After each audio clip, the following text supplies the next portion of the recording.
Camera rolling. And You ready? All right.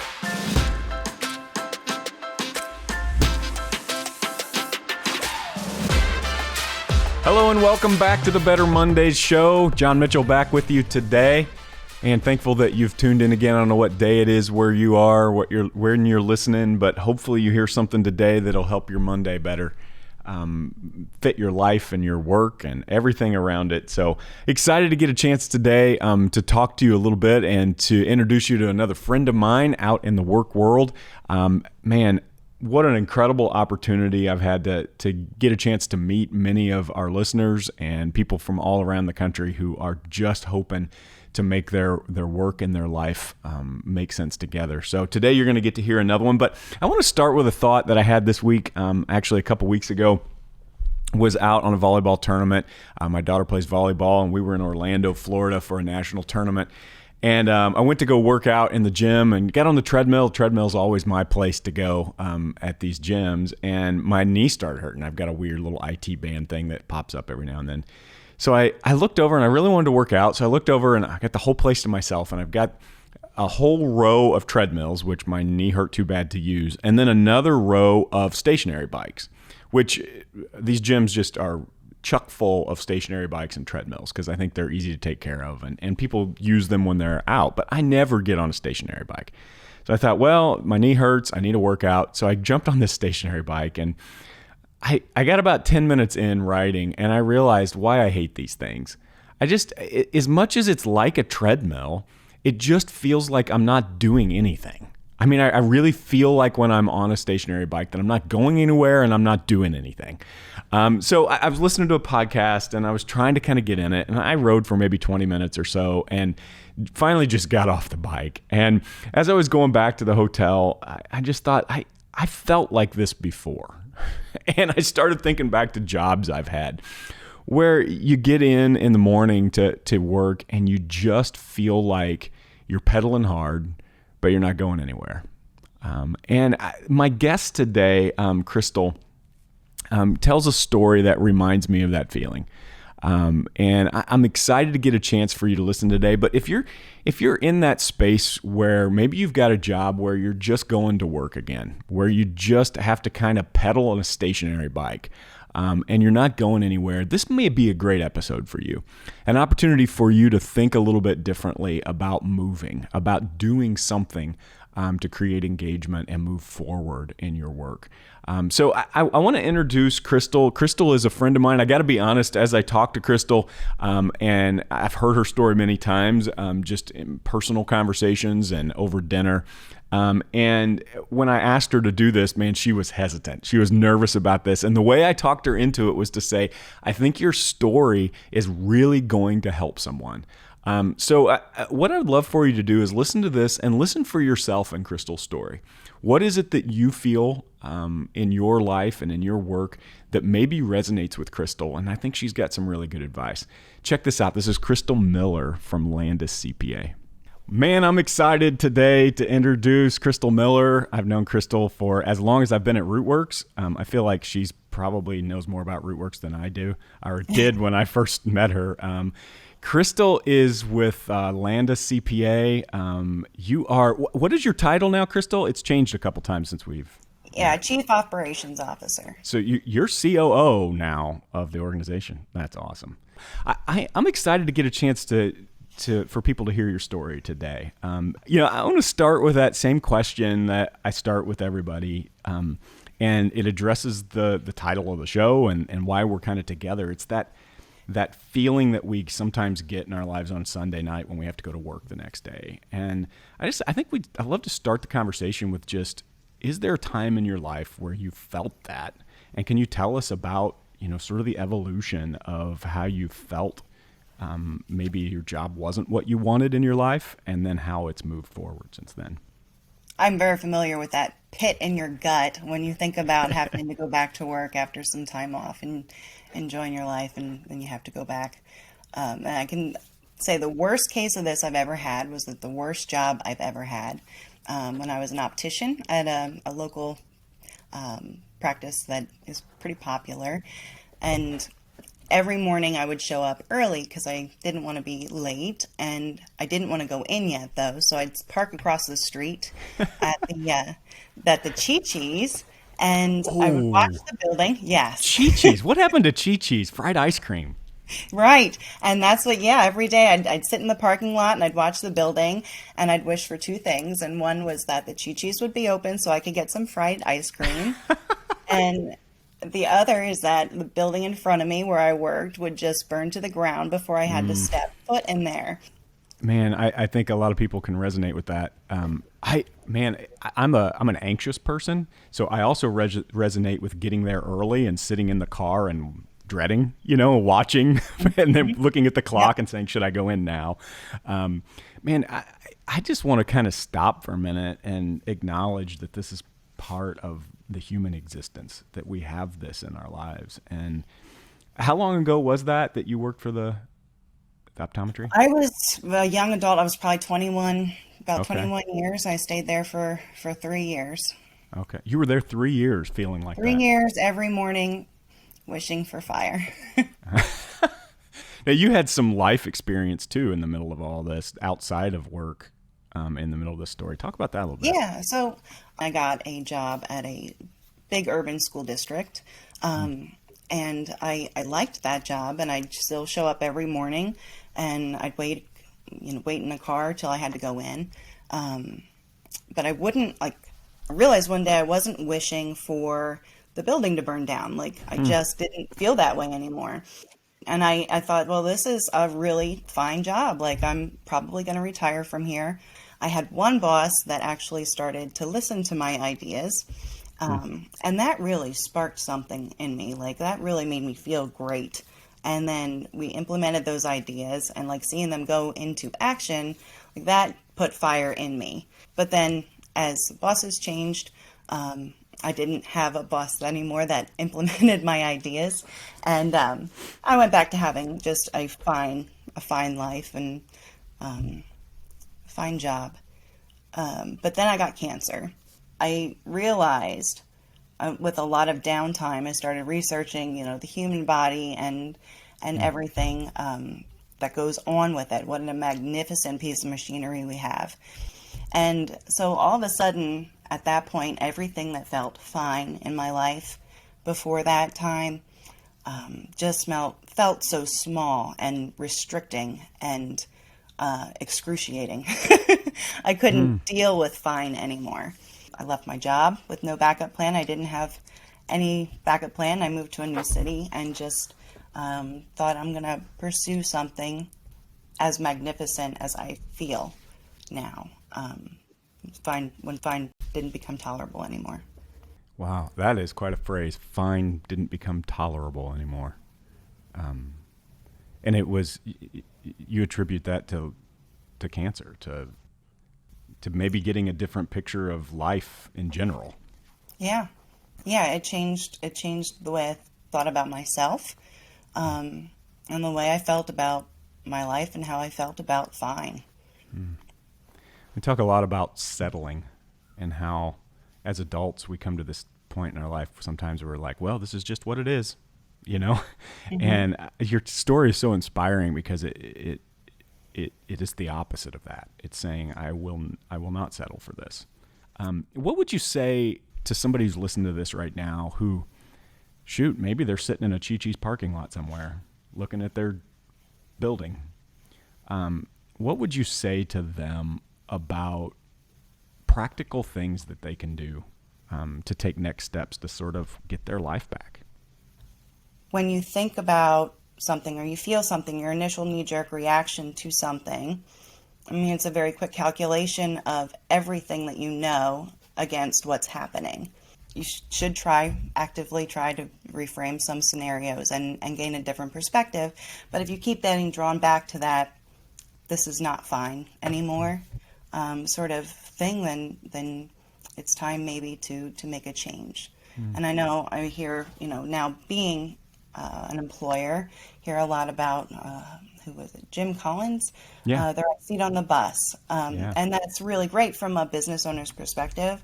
But I think from an employee's perspective, when you're getting on the bus or when you're sitting on the bus, is it going anywhere? Will you arrive?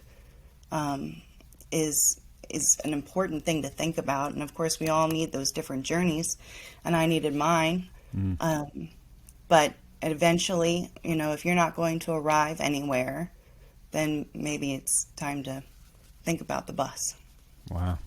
So last thought, now that you are an employer and you do love your job and the company and the things that you do, I hope that this show isn't always about quitting your job in order to be happier. Sometimes it is. But what we've been understanding a lot lately is that it's sometimes it starts with you. And I can imagine that over the past 6 years, even in a job you love, you wake up in the morning and are like, ugh, again today. Speak just a little bit about that feeling, about being on the right bus. I'm in the right place, but how do I get the fire back when it's dying a little bit, even in the right place?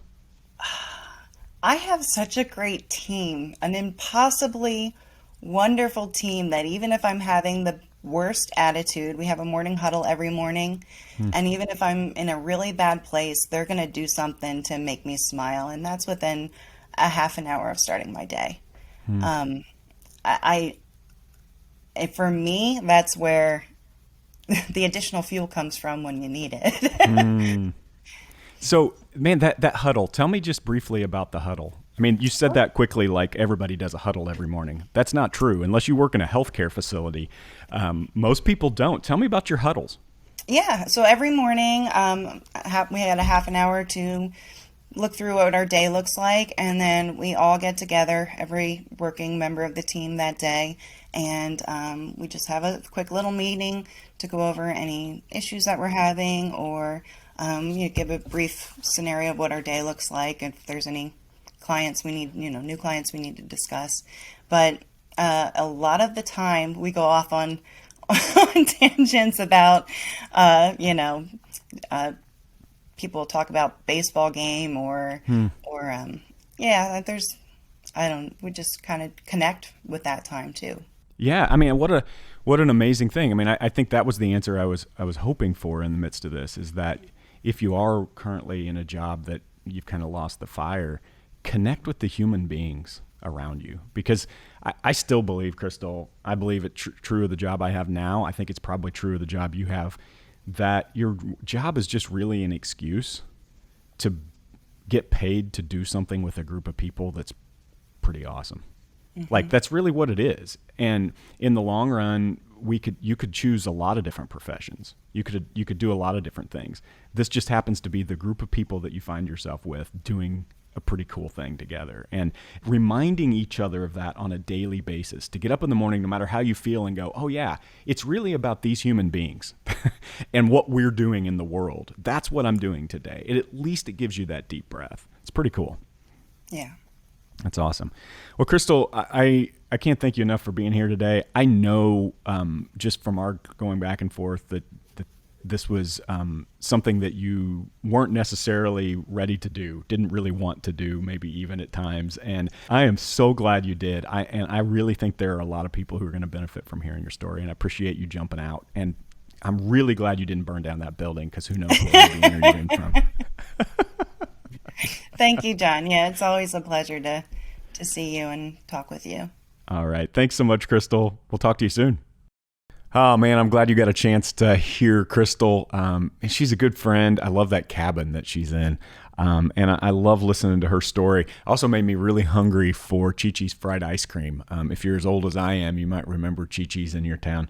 I think they're out of business now. But, man, I love hearing Crystal's story. I love the conversation about setting the building on fire. I don't think she really would set the building on fire, but it reminded me of one of my favorite movies, which actually should be part of the conversation around Better Mondays. If you haven't seen the movie Office Space, it should be required watching for any audience members of Better Mondays. Love the movie Office Space. There's a character named Milton who is kind of just this guy that that sits in the corner and always gets the shaft. Everybody always kind of pushes him the bad work. He always gets the shaft everywhere he goes, and he kind of mumbles under his breath when he has to do something he doesn't want to do. I'm going to set the building on fire. And that's what it reminded me when Crystal talked about sitting out in front of her job in the Chi-Chi's parking lot, thinking, I just wish that building would be set on fire. And I know Crystal's heart. I know she wouldn't really set the building on fire. But I know what the feeling is, and maybe you do too. That and what it's been for me in my life is wishing a moment away. So I do a lot of speaking, a lot of public speaking, a lot of events. And in my career in the past, I've spoken at events that I had no business speaking.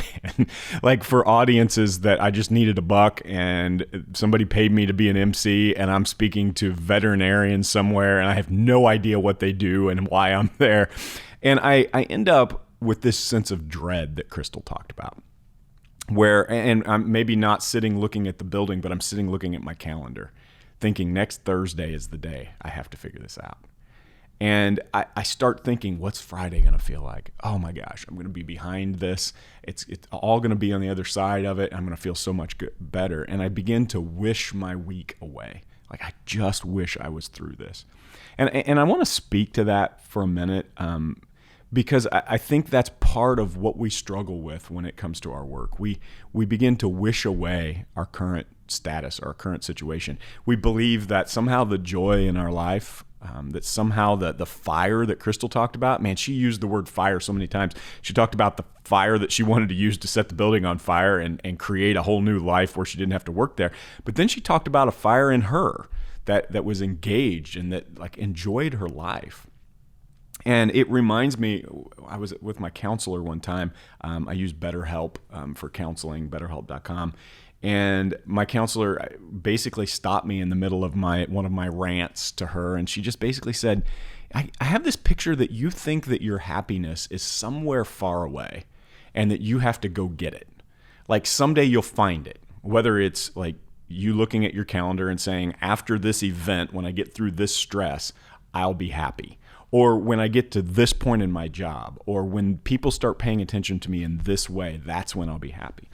And she said, I think when you start actually making progress in loving your work and loving your life is when you realize that you don't have to go somewhere else to find joy, that it is right here. And when I hear Crystal's story, it reminds me that she found joy where she was. For her, it took cancer. It took cancer. And it wasn't about her job, but it was about her life and her perspective. It was about seeing the joy in her life as it is right now. She said when she found out she had cancer, everything kind of changed and fine wasn't okay anymore. So she began to look at her life differently. She began to say, what if I didn't just accept my day? What if I pursued it? What if I dug through my day to find engagement and to find the joy that I'm looking for? So based on Crystal's story, based on some things that my counselor's been helping me with, I thought if you resonate with this today, I got three things I just want to kind of open your mind to today to maybe help you find the joy and find the happiness in your work right now, in your life right now. So I'm not talking about going and find another job. Maybe that's in your future at some point. But right here, right now, I'm not talking about going to your boss necessarily and asking them for a pay raise or a different place in your work. I'm talking about finding joy right where you are. Because what happens when you choose this and when you build a habit about finding the joy and not seeing it out in the future somewhere, when you find it where you are, you get to a place where you can work anywhere.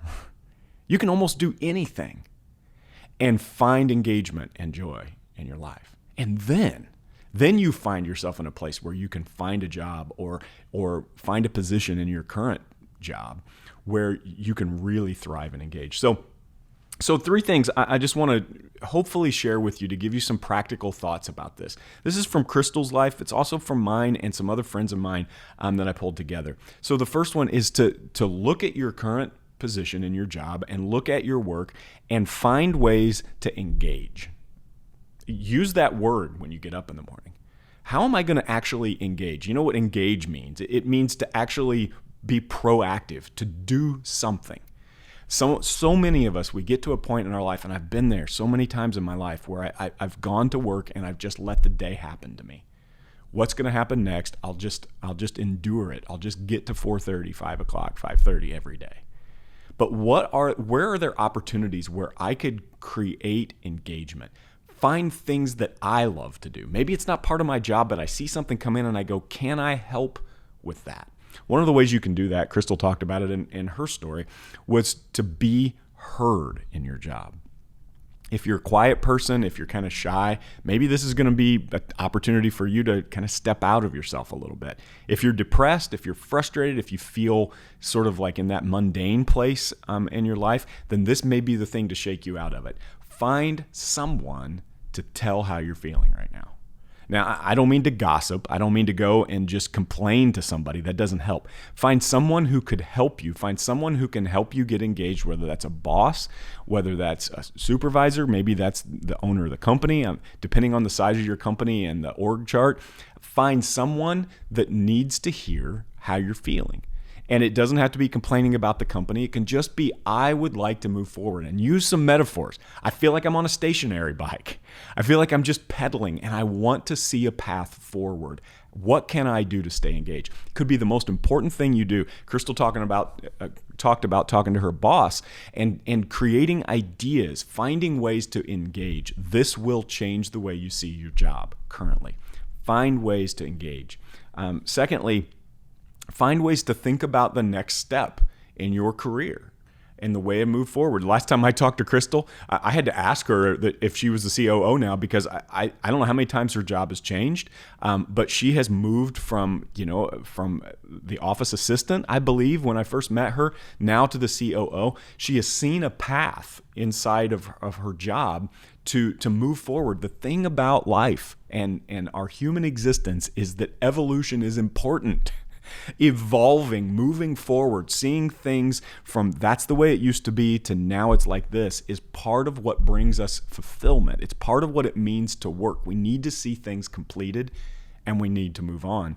Jeff, that is behind the camera today, that's a good friend of mine that works here at Rootworks, just got a promotion, and there's a fire. I mean, you talk about fire. There's this fire. It's anxiety. Yeah, I've got new responsibilities. Now I've got people to hire, and I've got things I'm responsible for I've never been responsible for before. I have things I kind of have to pretend I know, but I don't quite yet. It means I got to learn, I got to study. It's that kind of moving forward that brings that joy, that engagement, that excitement to the front of your life. I'm telling you, it's in your job right now. You might have a bad boss. You may have a tough place to work. You may have hard coworkers, but finding some sense of joy is right where you are. And it can come from digging out, saying, what is my next move here? If you find a ceiling in your current job and there's no way for you to move forward, to take more responsibility, to find new things to do, then maybe it is time to think differently. But man, almost every job I know of and every person working right now can find something to move them forward. And I think that path forward is a huge part of getting off of the stationary bike. And then finally, choose a milestone. Man, when I hear Crystal's experience, it just rings in my head when she says, and then cancer. I don't know if you caught that in her story, but it was like, and then I got cancer and everything changed. Well, what changed? Well, really, the things that don't matter began to fall away and the joy began to come to the top. Being able to engage fine in her life became not okay anymore. That's what I'm asking for you today. Maybe cancer's not a part of your story. Maybe there's not a major milestone like that in your story, but you can create a milestone. Take 2 days off work. If you take a day off work, you end up mowing the yard and cleaning the house. If you take 2 days off work, especially if it's like a Thursday, Friday, and then you get a weekend, you're talking about somewhat of a sabbatical. And find a way to get away with those 2 days. Don't mow the yard. Don't clean the house. Find a way to get away and write. Whether it's on a computer, whether it's in a journal, whether it's recording yourself on video, write what you're feeling, think about the future, find the joy in what you have right now, and call that your milestone. This is the moment that I chose that fine wasn't okay anymore. I am not going to keep riding a stationary bike Monday through Friday in my life. I'm going to move forward. I'm going to engage. I'm going to find opportunities to move, to create evolution in what I'm doing. Use this as a milestone. Use a vacation. Use an opportunity in your life for life change. Create a milestone. This is kind of how we are as people, right? We need fresh starts. January 1st every year, there's nothing about January 1st that's important in our lives. We just know we need a fresh start. And so many of us use January 1st as January 1st, 2021 was the year I blah, blah, blah. My birthday. Today is my birthday. For real, as I'm recording this, my 46th birthday is today. I got up this morning and I committed to running a half marathon. Again, I've done it before and I'm out of shape now, and I committed to it. And why did I need today to do that? Well, it's because it's how our brains work. We need these milestones to move us forward. My 46th birthday was the time I decided I'm getting back in shape and I'm going to run a half marathon again. It takes those kinds of milestones, and maybe you need one. Sometimes it's a life event that we can't control, like cancer, or like a divorce, or like a firing from a job. And maybe you don't have that in your life. Maybe you do. If you don't right now, create one and write it down and tell people about it so that you can move forward from where you are. I hope you've heard something today that will move you forward, but here's the way I'd like to end this today. I'd like to remind you that the joy in your life, the satisfaction in your job is right here. It's right where you are right now. Doesn't mean you have to love what you do for a living. It doesn't mean your boss is going to be great today, or the coworkers that you've had problems with are going to be any better than they were yesterday.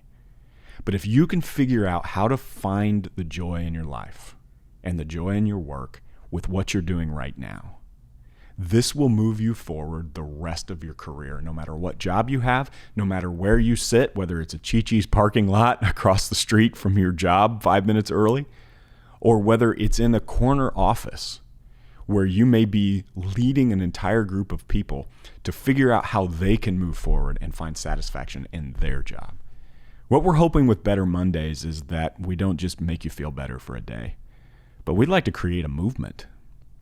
If we can create a movement, a groundswell of people who have chosen to find the joy and satisfaction in their job and life in the place they are right now, and to move forward, then what they'll do is they'll get better, and they'll get promoted, and they'll be in leadership, and they'll create better environments. And before we know it, we will not need the Better Mondays show anymore. We'll just tell stories of the joy and excitement that come from work and life being connected. All right, I want to leave you with some may yous today. Just some statements to move you forward. May you choose to engage in your job instead of set the building on fire. May you find ways to engage today. May you reject fine.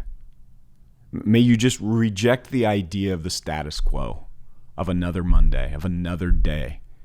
And may you find ways of creating a next thing in your job.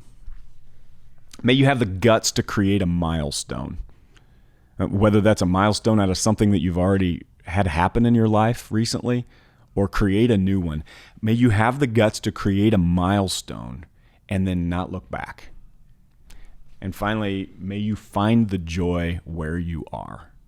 Instead of thinking about it somewhere else, may you find satisfaction and joy in the thing that you already are doing. Hey, thanks for listening today. Thanks for Crystal being willing to share her message. That was a hard thing for her to do. I hope today that you've heard something that will move you forward, that will surface the joy and satisfaction in your life. And man, have a better Monday.